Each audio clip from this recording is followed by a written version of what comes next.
This is a 2026 Toyota Sequoia Limited with the Nightshade Package.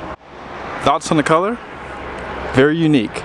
I borrowed this SUV from Karl Malone Toyota here in Draper, Utah. Be sure to ask for JJ. Let's go ahead and check out the window sticker so you guys can see options and features on this build. At the very top is a description. Lunar Rock is the color. And then this is going to be a short listing of the standard features. Be sure to pause to see more. Now base price comes in at $72,795, and this does have the premium lighting for $195. Nightshade package was $500. JBL 14 speaker was $720. This does have the panoramic roof, toe tech, all-weather liners, paint protection film on the front, and then door edge guards for $150.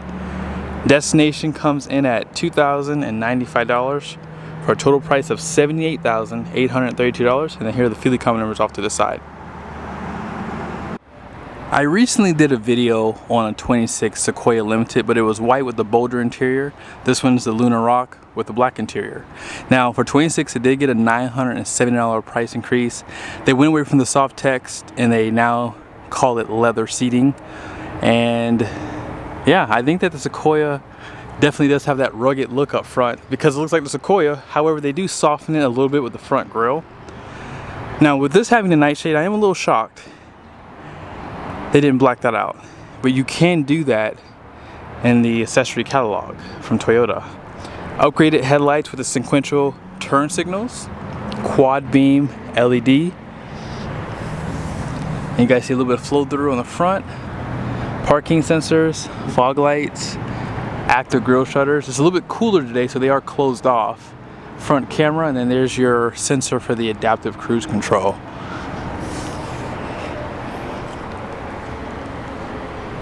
Here's that hood, and then here's that front suspension. This is why the Sequoia rides so good.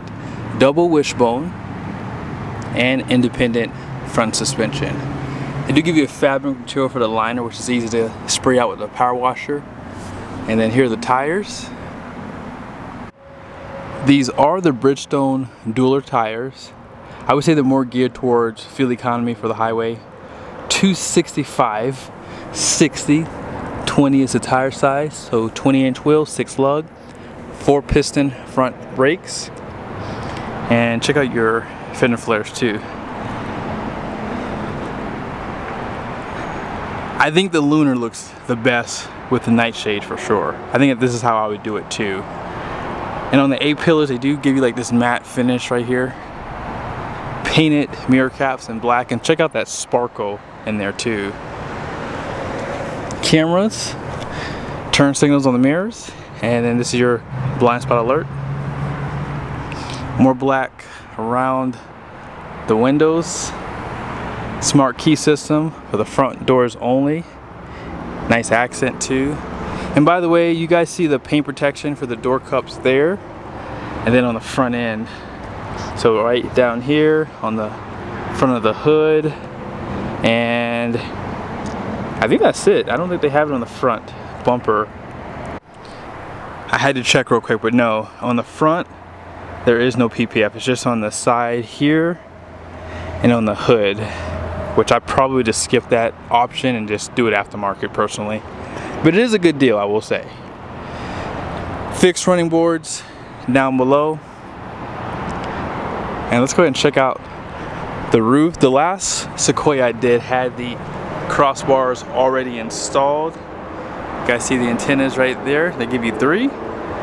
Here's that panoramic sunroof. 22.5 gallon fuel tank. Solid rear axle. By the way, you can see those mud flaps down below. And full LED taillights for the sequential turn signal. They do black out some of the badges in the rear. And it does have the sensor if you want to kick under. I don't have the key on me, so it won't work. And do you guys remember first and second generation Sequoia did have the power glass, but this one does pop up. And power tailgate. Now this camera does have a sprayer to clean it off, and then this light is for shining down if you're hooking up a trailer at nighttime.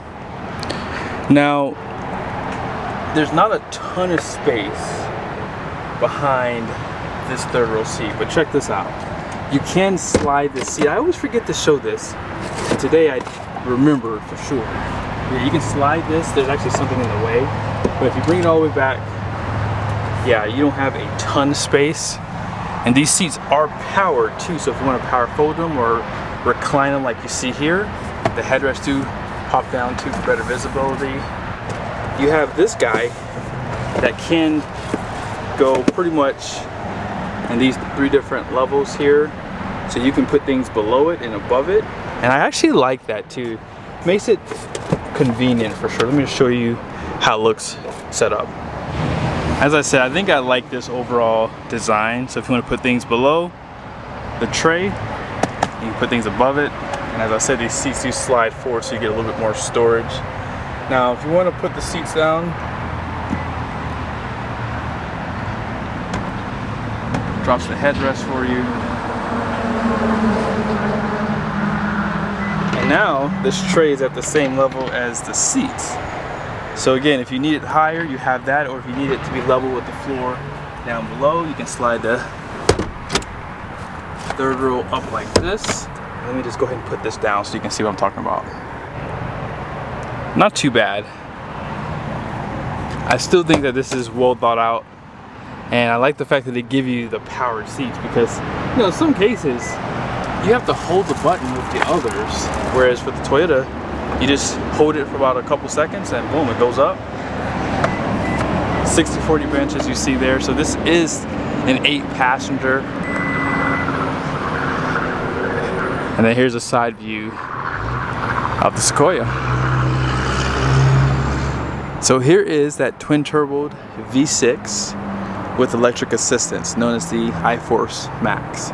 437 horsepower, comes on around 5,200 RPM, and 583 pound-feet of torque, comes around 2,400 RPM. This engine is direct and port injection, 10.4-to-1 compression.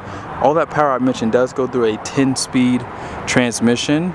First gear is like a 492-to-1, so pretty deep, which is why it has a 331 rear axle, which is going to help you with fuel economy.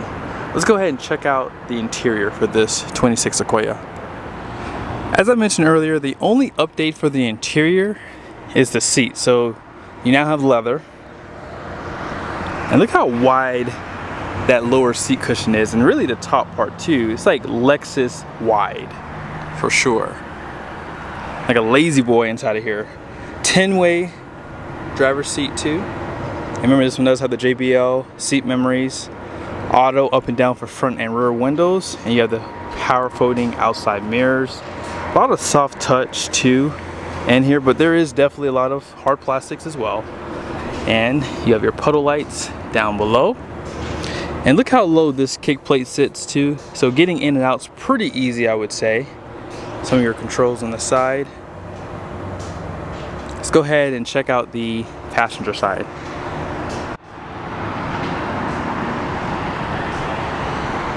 On this side, 10-way seat, and they do provide a grab handle. And one thing I like is, you guys see how they give you the black headliner? Sometimes like on like the lower trim levels, although this is not a lower trim level, they'll still give you a lighter color roof, but not on the Sequoia. Soft touch right here, hard plastic on the top, and then I like the graphic that they picked here. Leather wrapping. And these seats, they're not super soft, but they're not that stiff either, so I like the overall feel of them. Here's that glove box. And one thing I like about Toyota is they give you these curtains or shades in that second row. No other SUV does that from America, I would say. There may be an option for captain's chairs for the second row for the limited. You guys see your climate control, Type A, Type C, USB, and 120-volt power plug here. Let's show it to you real quickly. No heated seats on this one.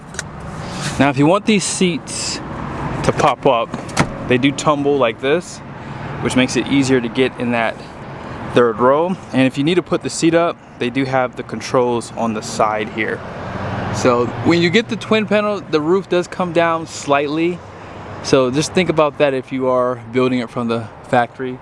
They also give you the shades for that third row, cup holders, and I think you only have one USB Type-C on that side of the third row too. Let's go ahead and jump back over to the driver's seat. So what do you get for nearly $80,000 with this SUV? So this does have the 14-inch display. You guys have already seen that twin panel. Also, you have the 4K camera for your rear view mirror, so if you want to turn that off, you can do that. You see the home link right there. 360 camera. A lot of great camera views too, so you can do automatic as well on this one. And if you want to look on the sides, you have that camera view. How do you go back though? I'll be honest, normally the menu down here stays up. Oh, there it is. I guess it just grayed out for some reason, but normally this stays down here. But if you click again, it's down there, and you can go to the sides. You can zoom in. Really well thought out for sure. Dual climate control, heated and ventilated seats.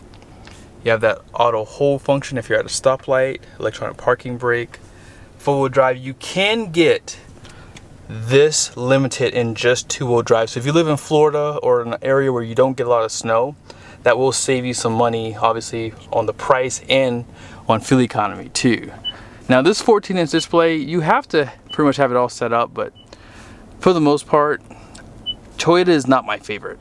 I think that they still have a long way to go compared to some of the other brands, but it's still pretty good. You have Apple CarPlay, Android Auto wirelessly. Did you guys see the trailer brake right there too? Now on the roof, you can control the light, and if you want to close that sunshade for that huge roof, you can. Place here for your sunshades. Also, your vanity does have an LED light right there. No heads-up display on this one, and then this 12-inch display is customizable too. Now I didn't mention, but you do have a tilt and telescoping steering wheel.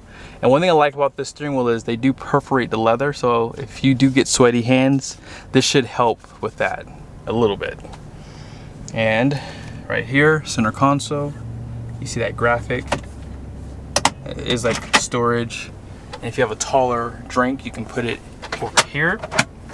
USBs, coin holder. They also illuminate this area too.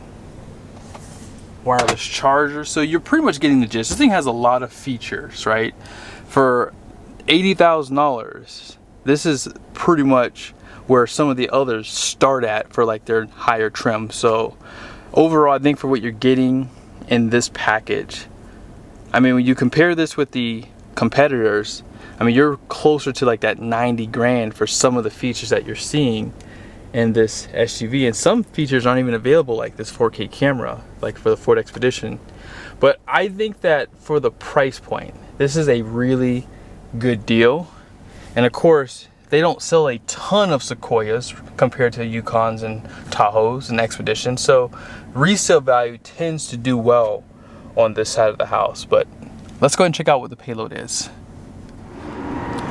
Here are your axle ratings. Up front, 4,080. The rear is 4,410 pounds. Gross vehicle rating is 7,660 pounds.